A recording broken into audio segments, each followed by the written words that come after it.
Years before her debut album's release, Chappell Roan was signed to Atlantic Records, having been discovered after posting original songs and covers on YouTube when she was 17. Under the label, she released 6 singles and an EP, and quite a few of these songs are actually also on her album. One of them, Pink Pony Club, is actually the first single from Midwest Princess. Pink Pony Club is a song inspired by the Abbey, which is a gay bar in West Hollywood.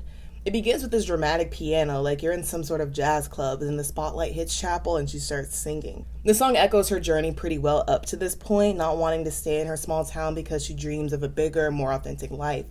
The song has a rather minimal beginning, save for Chappell's dramatic vocals and the synths peppered in on the pre-chorus. Though the song, produced by Dan Nigro, by the way, is pretty mid-tempo, it's still got a very dancey feel to it. It's where I belong, down at the Pink Pony Club. Lyrically, Chappell references her mom a lot in this song, kind of hinting on how sometimes you do have certain dreams, but it can be hard to chase those if you're not sure how your family will react because you want to make yourself happy, but them also. Toward the end of the song, there's this drawn-out electronic guitar riff that really evokes the culmination of actually taking that leap, deciding to chase your dreams, taking your life into your own hands, and getting to celebrate that choice. Sonically, Pink Pony Club was a reinvention of sorts for Chappell, infusing more unabashed pop and synths into her music, and doing it in a way that often evokes past genres of pop like chamber and baroque pop. It's a wicked irony, one that at least has a happy ending, that Pink Pony Club is the song that led Atlantic to drop Chappell from their label after it didn't perform as well as they'd expected. It seemed like the label hadn't had too much faith in the song even before it was released, as Chappell said they didn't necessarily get the song or the change in her sound, but it felt fun and it felt right for her.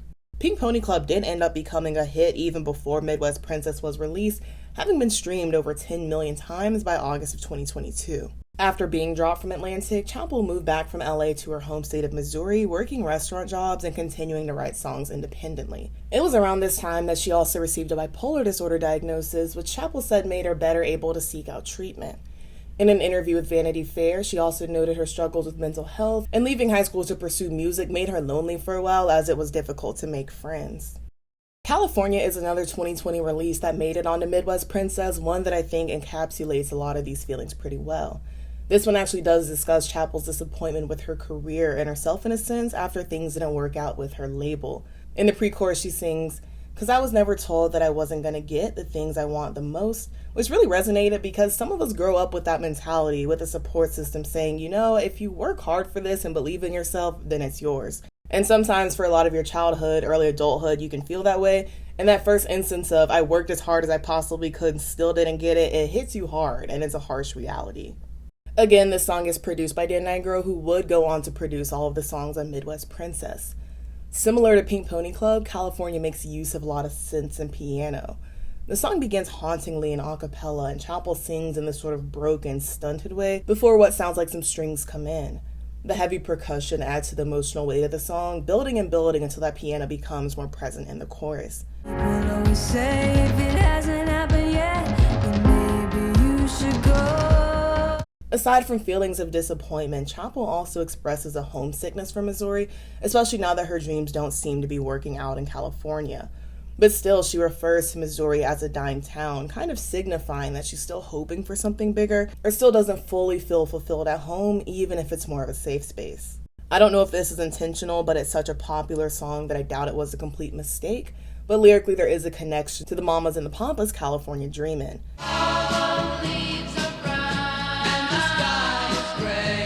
In this song, rather than a realization that California may not be this magical dreamland, which Chappell has experienced firsthand, California Dreamin', as the title shows, expresses the hope that it can be again.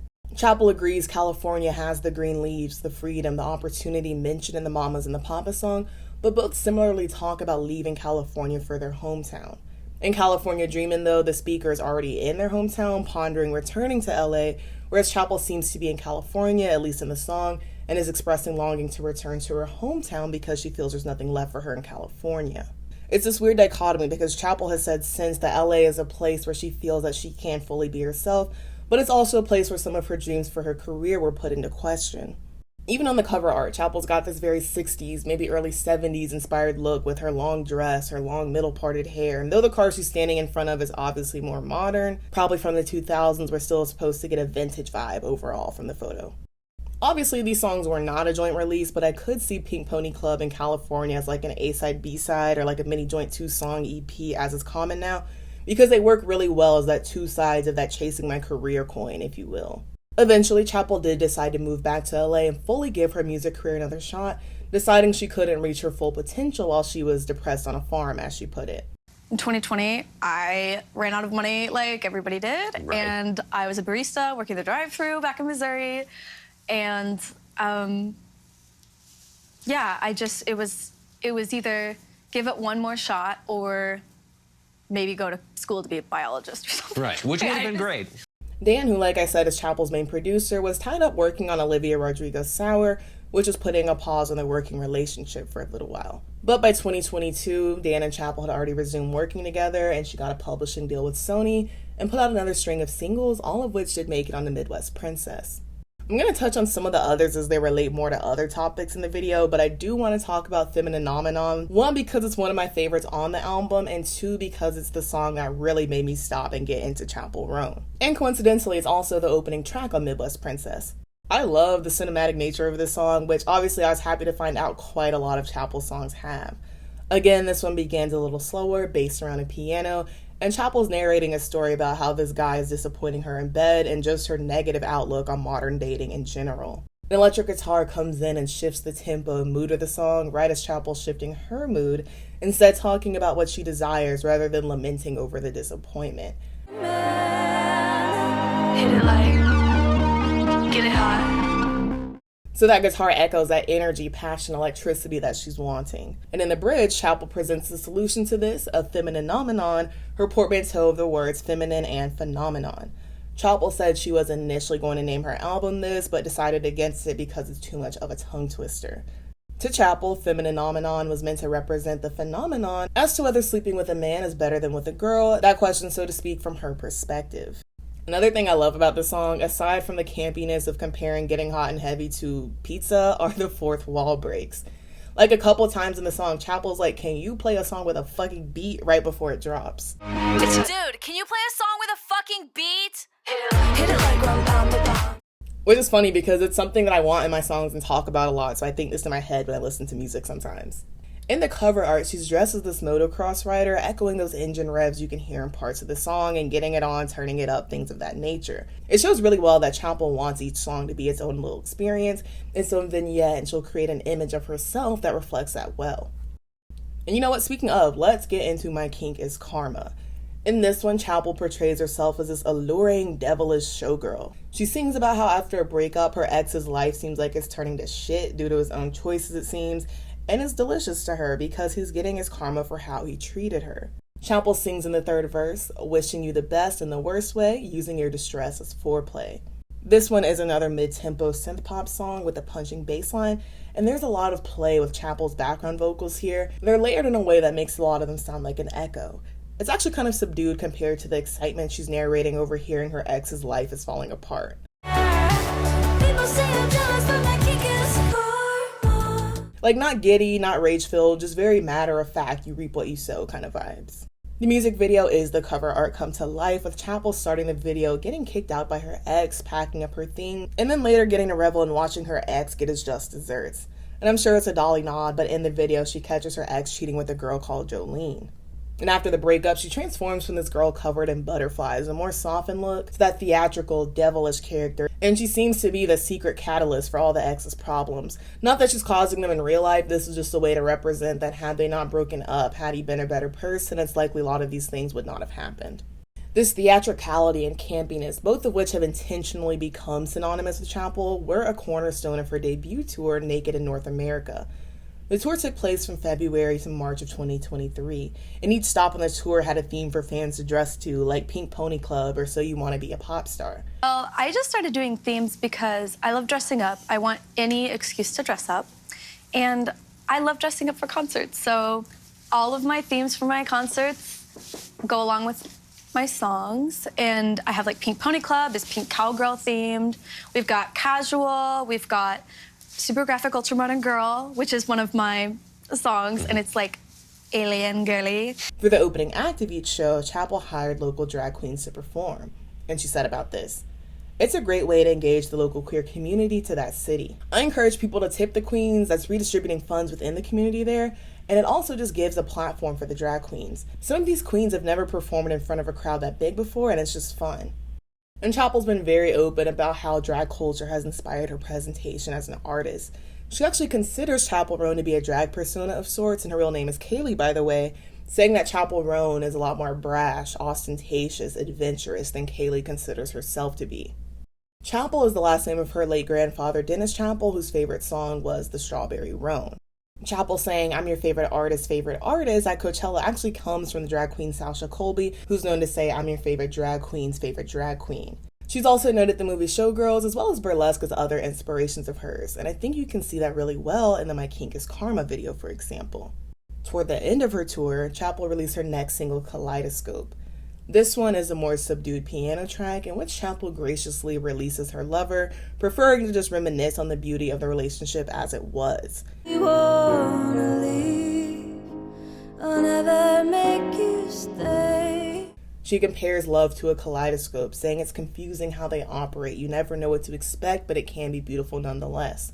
There's a lyric in the song about how a kaleidoscope can create so many different images with the same glass or beads, and how a relationship is similar in that so many unpredictable things can happen. That person might seem completely different from when y'all first got together, but technically they are the same. You don't get the sense that this breakup is something she wants, rather it's something she realizes is better to accept and later appreciate, even if that does take a little while. Chappell said that this is her favorite song on Midwest Princess, and also the only one she wrote entirely herself. Chappell's next single, Red Wine Supernova, came out a couple months later in May of 2023. The song was intended to be a campy gay girl anthem, and it most definitely is. This one's got a bouncy 80s pop feel to it.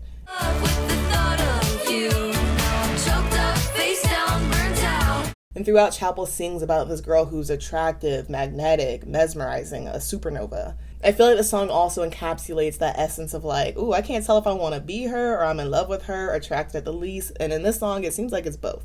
I've enjoyed the videos I've seen of people belting out this chorus at concerts and at festivals. It really is like a lighter in the air type of song. I really enjoy I wouldn't call it call and response, let's say peanut gallery vibe to the backing vocals, echoing what Chappell's saying, but it sounds like when your friend is telling you a hookup story and y'all are chiming in while listening to the tea. Because while it seems like a silly fun song with a lot of quirky innuendo, it's also a song about queer womanhood. This is actually one of the songs that Chappell performed for Vivo Discover last year when she was named as one of their artists to watch for 2024, which they obviously called right. And the video for Red Wine Supernova has a very clear burlesque inspiration. I also like how magic is so clearly used as a metaphor for being gay, with the God Hates Magic sign in the opening, Chappell reading a gay magician romance novel in the beginning. And it also ties back to the "I heard you like magic, I got a wand and a rabbit" line in the song. The magician Chappell falls in love with is meant to look pretty similar to her, I think to partly express how a lot of the attraction is admiration, and her wanting to be as open and comfortable in herself as the magician is. And we do see her kind of helping Chappell to hone her magic, so to speak, throughout the video.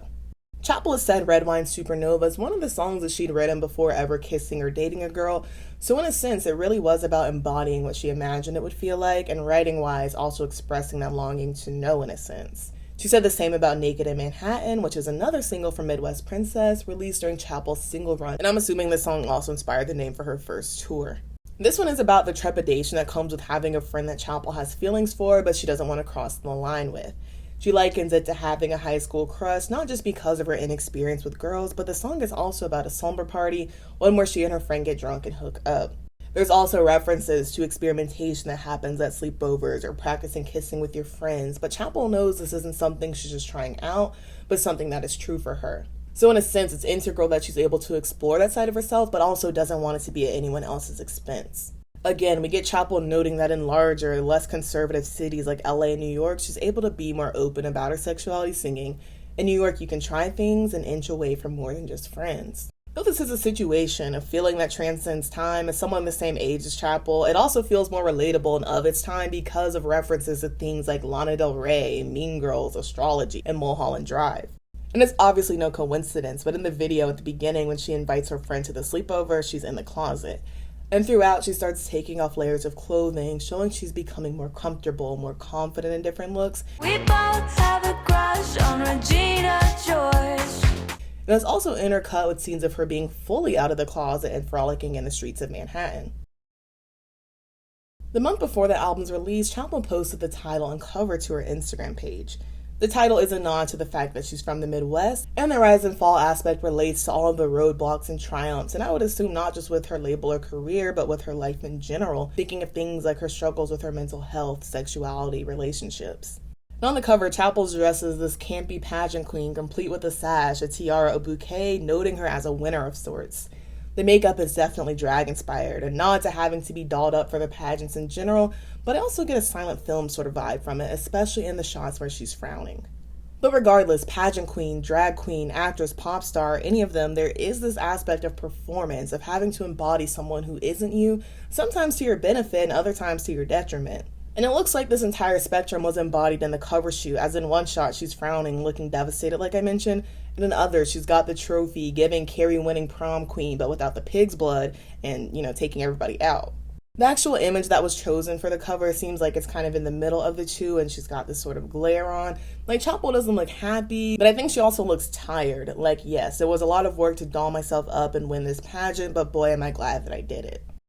Midwest Princess was actually released through Chappell's new label, Amusement Records.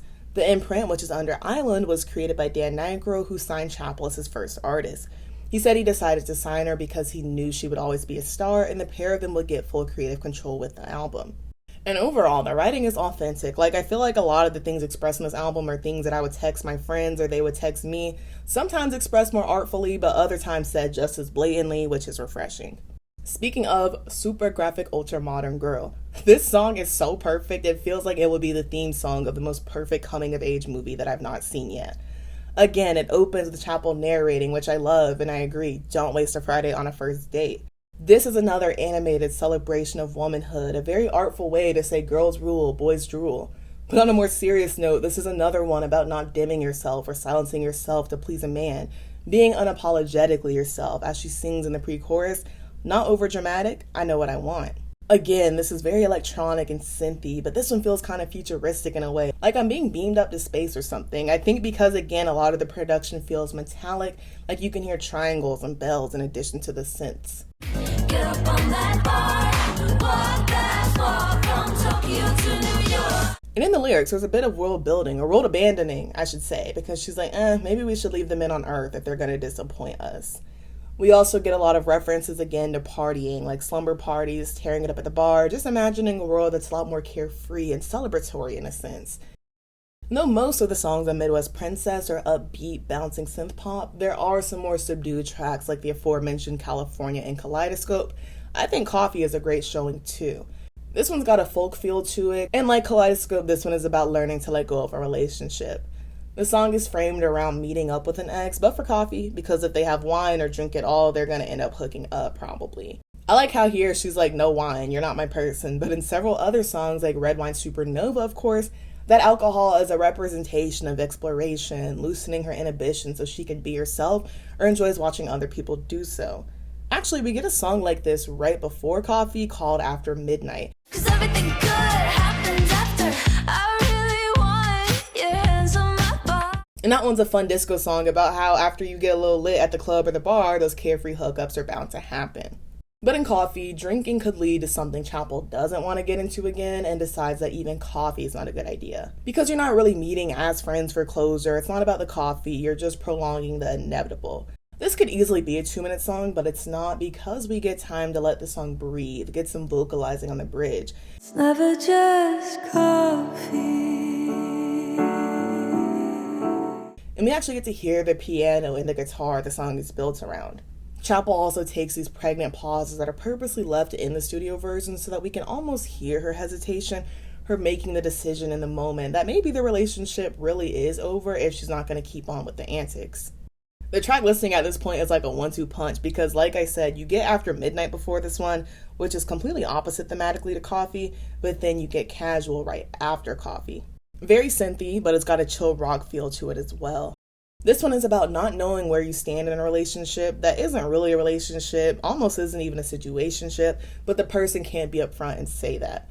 Instead, it's treated like this casual thing, but like Chappell mentions in the song, if we're just chilling, why are we spending so much time together? Why have I met your mom, stayed with your mom? Why am I solving your sister's emotional problems? You get the sense that the other person, the other girl, doesn't want to be honest about what the relationship is or could be because it's a queer one in part, but they're also stringing Chappell along, hooking up with her all the time, but then telling their friends their relationship is nothing. All that being said, Chappell blames herself too because she's like, regardless, I kept coming back. I kept holding my tongue when you showed me you didn't take me seriously. And she sings emotionally in the outro. I hate to tell the truth, but I'm sorry, dude, you didn't. I hate that I let this drag on so long, and now I hate myself. Like, yes, she was being lied to, but was also aware that the person's actions weren't matching their words, even if she wanted them to. And according to her, that's why the video has this fantastical element. The other girl is some siren mermaid because Chappell felt most of what she thought this relationship was in her head turned out to be her fantasizing, projecting what she wanted onto what actually was.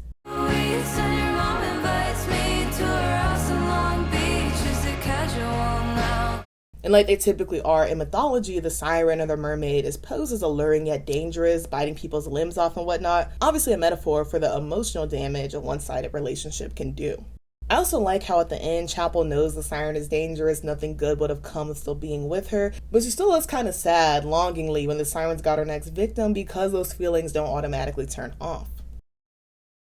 Calling 2024 a breakout year for Chappell Roan is definitely accurate, but it does almost feel like an understatement still.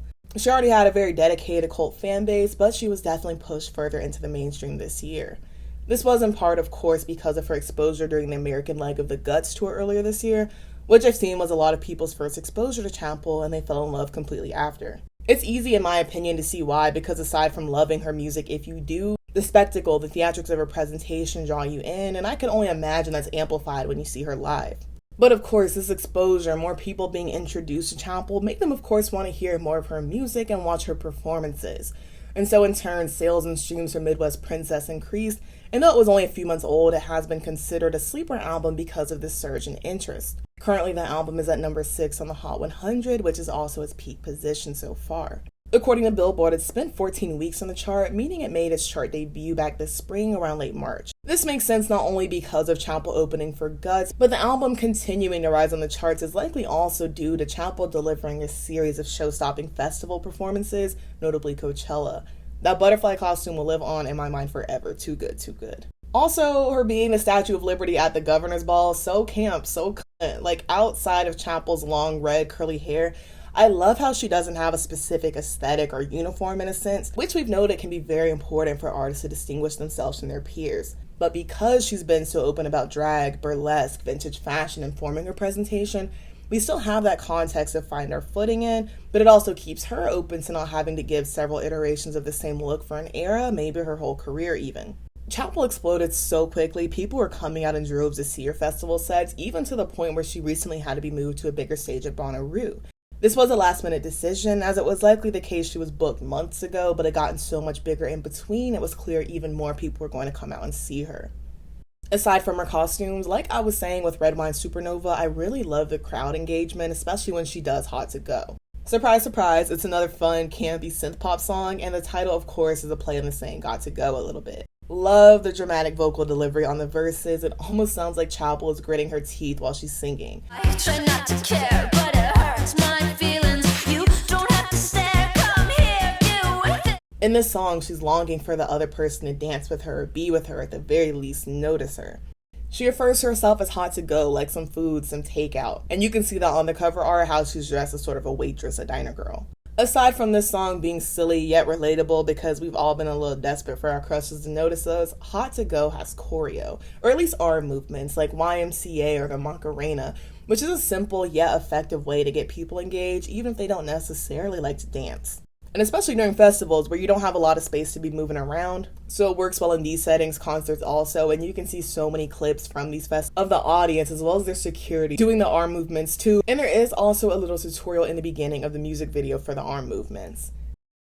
Aside from opening on a tour this year and doing the festivals, Chappell's been headlining her own tour in support of her album called the Midwest Princess Tour, which started last fall and seems to be ending this fall because she's got some festival dates lined up also. And that's aside from the TV appearances and other promotions. She actually mentioned at a show in Raleigh last month that while she was appreciative of her success, her career exploding over the course of a few months was understandably overwhelming and probably also exhausting.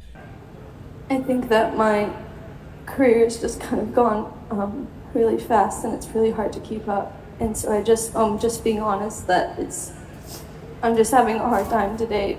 And Chappell didn't say this herself, but I can imagine, especially nowadays, it's even scarier for your work to blow up outside of your audience, because we've seen it's a pattern now where people love to latch on to you and build you up when you're this hot new thing, and before they feel like you fully made it.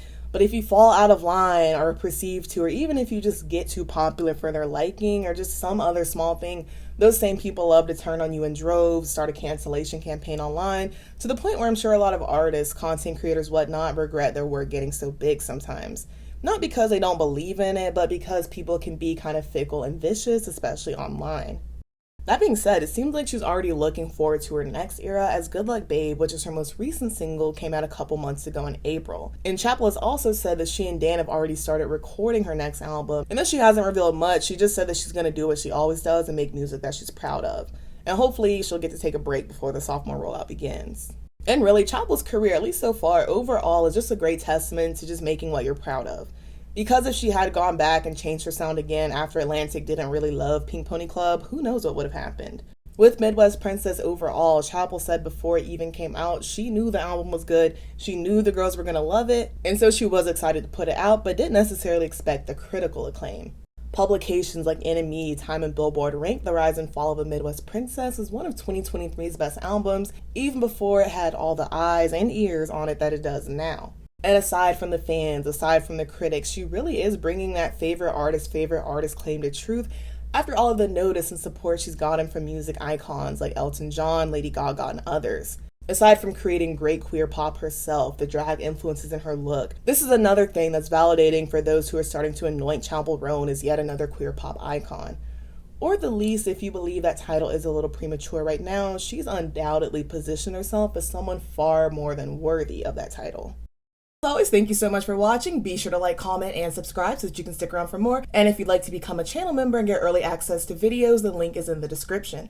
Again, thank you so much for watching. I love you all so very much, and we'll see you so very soon. Bye-bye.